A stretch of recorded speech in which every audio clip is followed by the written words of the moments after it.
नमस्कार, news nation आप देख रहे हैं। आपके साथ मैं हूं विद्यानाथ झा। कोरोना वैक्सीन आने वाली है, कब आएगी और किसे मिलेगी, ये वो सवाल हैं जिनके बारे में आप सुनते रहे होंगे। लेकिन आज उन सारे सवालों का जवाब हम आपको आसान भाषा में समझाएंगे। हमारे साथ 3 वरिष्ठ डॉक्टर जो वैक्सीन पर नजर रखे हुए हैं, वो आपके हर सवाल का जवाब देंगे। सबसे पहले एक रिपोर्ट आपको दिखाते हैं, फिर वैक्सीन का कंफ्यूजन आपके लिए जितने आपके सवाल हैं, तमाम सवालों के जवाब बहुत सीधे और सटीक तरीके से आप तक पहुंचाएंगे। तो कई दावे हैं, बहुत सारे सवाल हैं और कंफ्यूजन भी है, और इसीलिए आज हम कह रहे हैं कि अब रिमोट आप रख दीजिए अपने टेबल पर और इस शो को पूरा ध्यान से देखिए, ताकि आपके अंदर जो कंफ्यूजन है, आपके मन में जो सवाल है, वो सब दूर हो सके। क्योंकि आपके कंफ्यूजन और सवालों का जवाब देने के लिए हमारे साथ खास मेहमान इस वक्त हमारे साथ जुड़ गए हैं। डॉक्टर MC मिश्रा एम्स के पूर्व निदेशक हैं, डॉक्टर उमा कुमार एम्स के डॉक्टर हैं, डॉक्टर अनिल गोयल पूर्व सचिव IMA के। आप तीनों का बहुत बहुत स्वागत है। आप लोगों के पास मैं आऊं और सवाल रखूं, जो कंफ्यूजन है उसके बारे में आपसे पूछूं, लेकिन उससे पहले हम दिखाना चाहते हैं अपने दर्शकों को कि दरअसल कौन कौन से वो सवाल हैं जिसको लेकर सबसे ज्यादा चर्चा हो रही है। देखिए, वैक्सीन पर आम आदमी का सवाल सबसे पहले तो यही है कि कब तक ये वैक्सीन आएगी, वैक्सीन आने की तारीख क्या है, वैक्सीन आने में देर क्यों हो रही है, यह भी एक अहम सवाल है। कहां कहां बन रही है वैक्सीन, साथ ही लोग ये भी पूछ रहे हैं कि सबसे पहले वैक्सीन कहां मिलेगी। सबसे ज्यादा उत्सुकता लोगों में वैक्सीन कहां मिलेगी इसको लेकर है। वैक्सीन सरकार देगी या फिर कोई निजी संस्था देगी या निजी कंपनी की तरफ से ये वैक्सीन बेची जाएगी। वैक्सीन के कितने डोज जरूरी होंगे, क्या 1 डोज लेने से काम हो जाएगा, 2 डोज लेने होंगे या कितने डोज लेने होंगे। वैक्सीन के बाद दोबारा कोरोना क्या नहीं होगा, वैक्सीन लगाने के बाद मास्क हट जाएंगे, एक बार आपने वैक्सीन लगा लिया मास्क की जरूरत रहेगी या नहीं रहेगी, वैक्सीन के बाद सैनिटाइजर की जरूरत पड़ेगी या नहीं पड़ेगी, हर आदमी को क्या वैक्सीन मिल पाएगी, वैक्सीन को कौन देगा, ग्रीन सिग्नल, यानी कि जब वैक्सीन बनकर तैयार हो जाएगी तो ग्रीन सिग्नल देने वाला कौन होगा, वैक्सीन के बाद कोई सर्टिफिकेट क्या दिया जाएगा, बांटा जाएगा, और वैक्सीन के बाद क्या सावधानी बरतनी पड़ेगी, वैक्सीन के बाद कोई साइड इफेक्ट तो नहीं होगा इसका, ये सवाल भी लोगों के जहन में है। और ये तमाम सवाल हैं और इन्हीं सवालों को लेकर हम सीधे चलते हैं अपने हमारे खास जो मेहमान हमारे साथ जुड़े हुए हैं उनके पास। डॉक्टर MC मिश्रा जी, सबसे पहले मैं आपके पास आता हूं और सबसे पहला जो सवाल है वो यही कि आखिर ये वैक्सीन कब तक आएगी। देखिए जहाँ साहब, इसका पता तो अभी किसी को नहीं है, जो बना रहे हैं उनको भी नहीं पता है कब तक आएगी। साफ शब्दों में अगर मैं कहूँ तो कंफ्यूजन हमारे मन में हो सकता है, लेकिन जो वैक्सीन रिसर्च में इन्वॉल्व है उनमें कोई कंफ्यूजन नहीं है। उनको जब तक ट्रायल पूरे नहीं हो जाएंगे, उसका डेटा अच्छी तरह से रोबस्ट तरीके से नहीं एनालाइज हो जाएगा, कोई लाइसेंसिंग एजेंसी इसकी अनुमति नहीं देगी। इमरजेंसी ऑथराइजेशन भी तभी मिलेगा जब इंटरिम डेटा इसका बहुत सक्षम होगा और ये दिखाएगा कि हाँ वैक्सीन सेफ है और जो क्षमता इसकी होनी चाहिए वो क्षमता है रोग प्रतिरोधक क्षमता को क्रिएट करने में हम लोगों में। तो अभी फेज 3 ट्रायल, लगभग सभी वैक्सीन के फेज 3 ट्रायल शुरू हुए हैं, किसी का थोड़ा पहले किसी का थोड़ा बाद में। और इसमें से जो मैं बताऊं आपको, 5 वैक्सीन USA में चल रही हैं जिनके फेज 3 ट्रायल लगभग शुरू हो गए हैं। एस्ट्राजेनेका की जो आपने नाम लिया, एक जेनसन की है, एक मॉडर्ना की है, एक नोवावैक्स की है और एक फाइजर की है। फाइजर और जो मॉडर्ना है, ये बड़ा इसका नाम चल रहा है। भारत में हमारे 3 कैंडिडेट हैं जो प्रधानमंत्री ने 15 अगस्त को अपने लाल किले के भाषण में भी जिनका जिक्र किया था, नाम नहीं लिए थे उन्होंने, बट कहा था 3 वैक्सीन का प्रयोग हो रहा है, बन रहा है। और वो 3 वैक्सीन थी, भारत बायोटेक, सीरम इंस्टीट्यूट और जाइडस कैडिला। और इसके अलावा अब स्पुतनिक भी आ गई है भारत में रेड्डीज के साथ मिलके। सर, अगर एक लाइन में समझना चाहें तो कितना वक्त लग सकता है? एक लाइन में अगर हमारे दर्शक या जो आम लोग हैं वो समझना चाहे कि 1 महीना, 2 महीना, 4 महीना, कितना और वक्त लग सकता है? ऐसा है कि इसमें वक्त वैक्सीन डेवलपमेंट में क्यों लगता है, ये अब आपको अपने सवालों में ही छुपा हुआ है उसका जवाब। अभी कोई पूछ रहा था कि प्रेग्नेंट विमेन में वैक्सीन दी जा सकती है कि नहीं, बुजुर्गों में दी जा सकती है कि नहीं, जिनकी इम्यूनिटी कम है उनमें दी जा सकती है कि नहीं, हेल्दी यंग एडल्ट्स के अलावा बच्चों में दी जा सकती है, कितनी डोज दी जानी है, कितने अंतर पे दी जानी है, कितने दिन में क्या मास्क लगाना पड़ेगा। तमाम तो ये सवाल है सर, तमाम ये सवाल है, लेकिन थोड़ा आप कह रहे हैं कि वक्त लगेगा अभी, जब तक अंतिम ट्रायल से ये वैक्सीन नहीं निकल जाती है तब तक थोड़ा इंतजार करना पड़ेगा। डॉक्टर उमा, अगला सवाल मेरा आपसे यह है, क्योंकि आम लोग जिन तक बात पहुंच रही है, खबर पहुंच रही है, जो मीडिया के जरिए जानकारी हासिल कर रहे हैं, उनको यह समझ में आ रहा है कि कोई कह रहा है कि 60% ये वैक्सीन काम करने वाली है, कोई कह रहा है 90% ये वैक्सीन काम करेगी।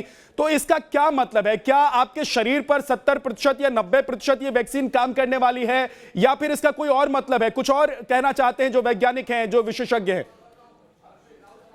देखिए, सबसे पहले तो ये जानना बहुत जरूरी है कि दो शब्द होते हैं, एक होती है एफिकेसी, दूसरा होता है इफेक्टिवनेस। तो जो एफिकेसी वर्ड यूज करते हैं वो करते हैं जब क्लिनिकल ट्रायल्स जो होते हैं उनमें बहुत ही स्ट्रिंजेंट क्राइटेरिया होते हैं पेशेंट सिलेक्शन के, जिन पे ट्रायल किए जाते हैं। तो उन आइडियल सर्कमस्टेंसेस में हो सकता है कि उसकी एफिकेसी मोर देन 90% हो, जैसे कि क्लेम हो रहा है इट्स वेरिंग बिटवीन 90 to 95%। लेकिन जब उसको हम इम्प्लाई करते हैं जनरल पॉपुलेशन पे, जिसमें बहुत सारे लोग बहुत दवाओं पे होते हैं, डिफरेंट एज ग्रुप्स होते हैं, उनमें बहुत सारी कोमॉर्बिडिटीज होती हैं, डिफरेंट सर्कमस्टेंसेस में रह रहे होते हैं, तो इसकी जो उसको कह देते हैं कितनी इफेक्टिव होगी ये वैक्सीन। लेकिन जब हम सोच के चले थे तो हमने ये माना था कि अगर वो 50-60% भी एफिकेशियस है तो बहुत बड़ी बात है।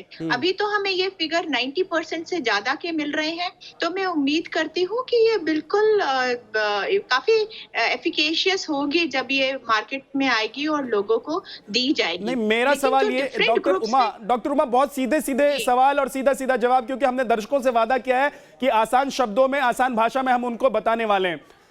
अगर ये वैक्सीन आ जाती है, मान लीजिए 100 लोगों को ये वैक्सीन लगाई जाती है, तो क्या इस वैक्सीन का जो असर होगा वो 90% यानी 90 लोगों पर ही होगा, या फिर एक व्यक्ति जिसके ऊपर ये वैक्सीन आजमाया जाता है, क्या उसके ऊपर ये 90% काम करेगी वैक्सीन? क्या मतलब, क्या कहना क्या चाहते हैं विशेषज्ञ, वैज्ञानिक क्या कह रहे हैं? देखिए, अगर हम उन सब फिगर्स के हिसाब से जाएं तो उसका मतलब ये होता है कि 100 में से अगर जो 90 लोग हैं उनमें इसकी एफिकेसी होगी, 90 लोगों में ये बिल्कुल पूरी तरह इफेक्टिव होगी, ये मतलब होता है उसका। लेकिन जैसा कि अभी डॉक्टर साहब ने भी बताया, डॉक्टर मिश्रा ने, कि हम फिगर्स पे नहीं जा सकते, और लेकिन इसका मतलब ये नहीं है कि आप बिल्कुल डिसहार्टेंड हो जाएं या हम किसी को डिस्करेज करें। ये सब चीजें जैसे जैसे अनफोल्ड होंगी तो पता चलेगा। इसमें सिर्फ मानने वाली ये बात ये है कि बहुत ही जल्दी वैक्सीन मिलने वाली है जो कि काफी एफिकेशियस होगी। ठीक है। डॉक्टर अनिल गोयल भी हमारे साथ हैं। डॉक्टर साहब, डॉक्टर अनिल, अब सवाल यह है कि लोग बहुत सारी बातें भी कर रहे हैं, बहुत सारी खबरें भी आ रही हैं, बहुत सारी खबरें सोशल मीडिया पर तैरती रहती हैं कि यहां वैक्सीन बन रही है, वहां वैक्सीन बन रही है। दरअसल असल खबर क्या है, असल जानकारी क्या है, कहां कहां ये वैक्सीन बन रही है, जो वैक्सीन जल्द ही मार्केट में, हमारे देश में, हमारे लोगों के लिए आ सकती है?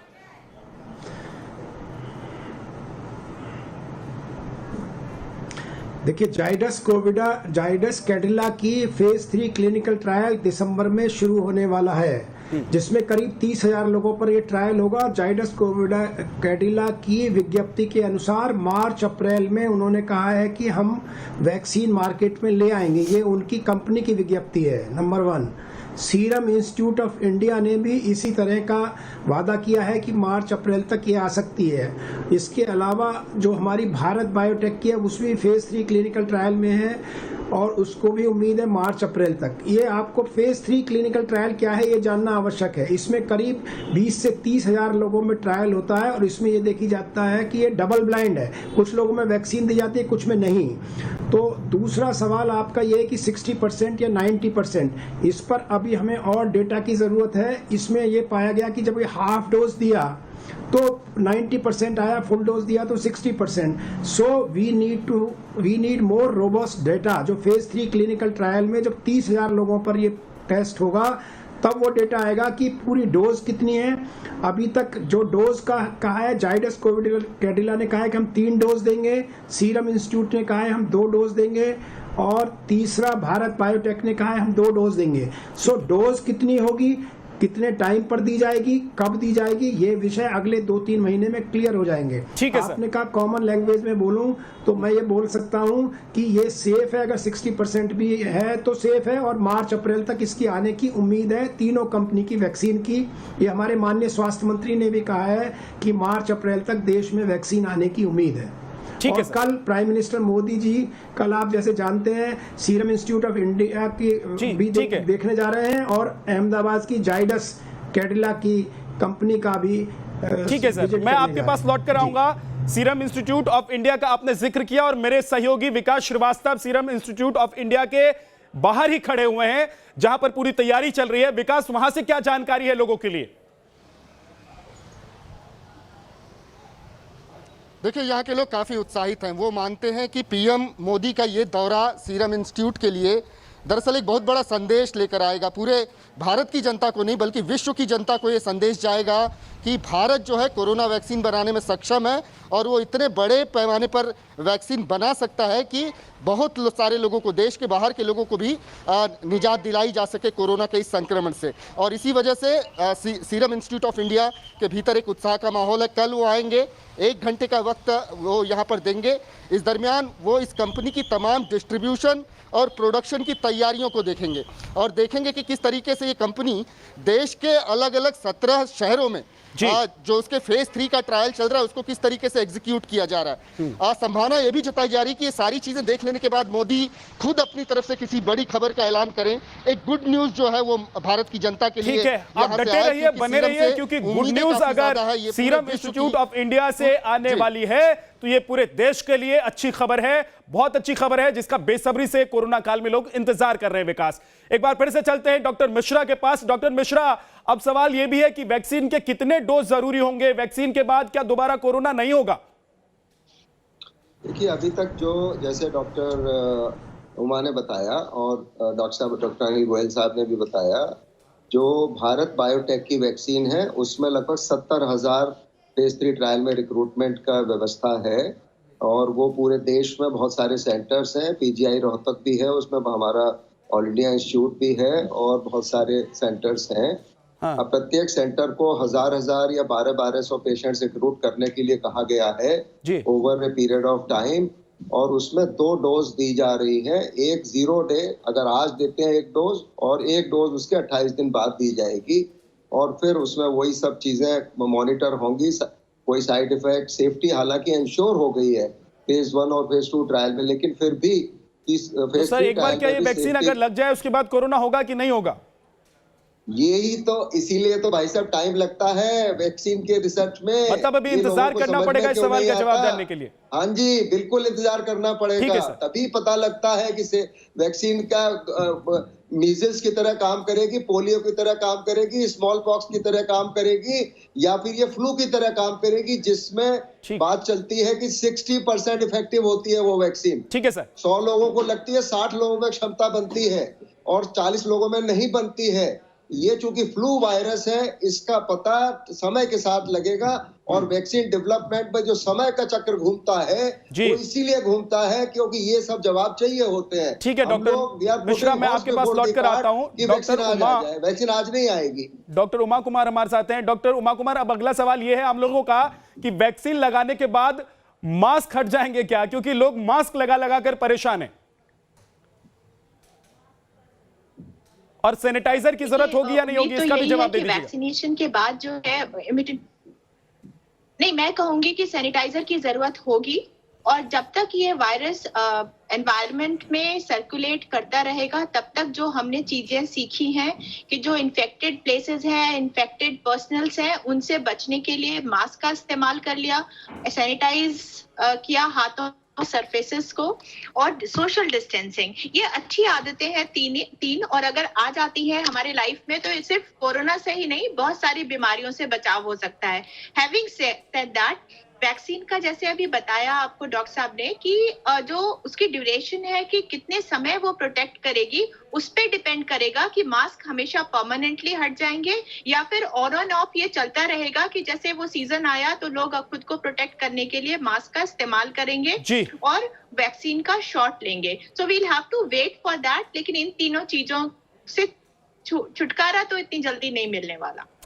डॉक्टर अनिल, अब तमाम लोग जो हैं, क्योंकि हर किसी को ये डर है कि कोरोना उसको हो जाएगा और बार बार हो सकता है, तो हर भारतीय को क्या ये वैक्सीन मिलेगी और वैक्सीन को कौन देगा ग्रीन सिग्नल, यानी कि किसके ग्रीन सिग्नल मिलने के बाद लोगों तक ये वैक्सीन पहुंचेगी?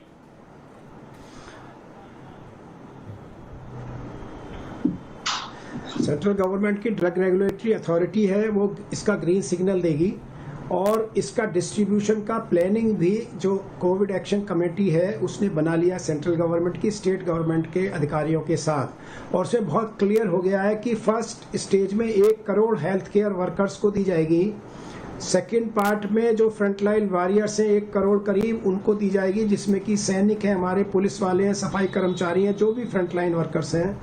थर्ड में 25 करोड़ उन लोगों को दी जाएगी जो 50 साल से ऊपर वाले लोग हैं, और उसके बाद ये 50 साल के नीचे कोमॉर्बिडिटी वाले लोगों को दी जाएगी। ये पूरा प्लानिंग तैयार है इसके डिस्ट्रीब्यूशन नेटवर्क के लिए। जैसा कि आप दिल्ली में, मैं जानता हूँ राजीव गांधी सुपर स्पेशलिटी अस्पताल में भी वहाँ की जो रेफ्रिजरेशन फैसिलिटी, वहाँ पर स्टोरेज की फैसिलिटी डेवलप हो रही है, ऐसे पूरे देश में डेवलप हो रही है। जी डॉक्टर अनिल, एक जानकारी और दे दीजिए कि वैक्सीन के बाद क्या कोई सर्टिफिकेट, मुझे लगता है या कोई रिकॉर्ड भी तैयार होगा कि किसको वैक्सीन लग गई है, और सर्टिफिकेट की तरह कुछ बांटा भी जाएगा कि सर्टिफाइड हो गए आप, वैक्सीन लग गई है, अब आपको कोरोना हो सकता नहीं हो सकता? मुझे लगता है कि मुझे लगता है कि ये क्या है, जो मेरी इंफॉर्मेशन है उसके रजिस्ट्रेशन शुरू हो गए हैं डॉक्टर्स के, ये मैं जानता हूं, उसके एक लिंक आया हमारे पास जो डॉक्टर्स के रजिस्ट्रेशन शुरू हो गए हैं, और मुझे लगता है ये फिर कहीं ना कहीं आरोग्य सेतु ऐप और मोबाइल ऐप से जोड़ा जाएगा कि यस दिस जेंटलमैन और जिस वुमेन इज वैक्सीनेटेड और नॉट। तो इस प्रकार से आरोग्य सेतु और मोबाइल ऐप के माध्यम से निश्चित रूप से वो जानकारी पब्लिक डोमेन में आएगी, जितने भी हमारे आसपास हैं वो कोरोना पीड़ित हुए हैं या नहीं हुए हैं और उनको वैक्सीनेशन हुआ है नहीं, ऐसा मेरा अनुमान है। बहुत बहुत शुक्रिया सर हमसे बात करने के लिए और तमाम जानकारी साझा करने के लिए। डॉक्टर उमा कुमार, आपका भी बहुत बहुत शुक्रिया। डॉक्टर MC मिश्रा जी, आपका भी बहुत बहुत शुक्रिया, और विकास आपका भी बहुत बहुत शुक्रिया अभी के लिए। लेकिन आप नजर बनाकर रखिए, क्योंकि आपने कहा है कि गुड न्यूज आने वाली है सीरम इंस्टीट्यूट ऑफ इंडिया से, तो उसका इंतजार हमें भी है और पूरे देश के लोगों को भी है। एक छोटे से ब्रेक के लिए हम रुक रहे हैं, फौरन वापस लौटेंगे।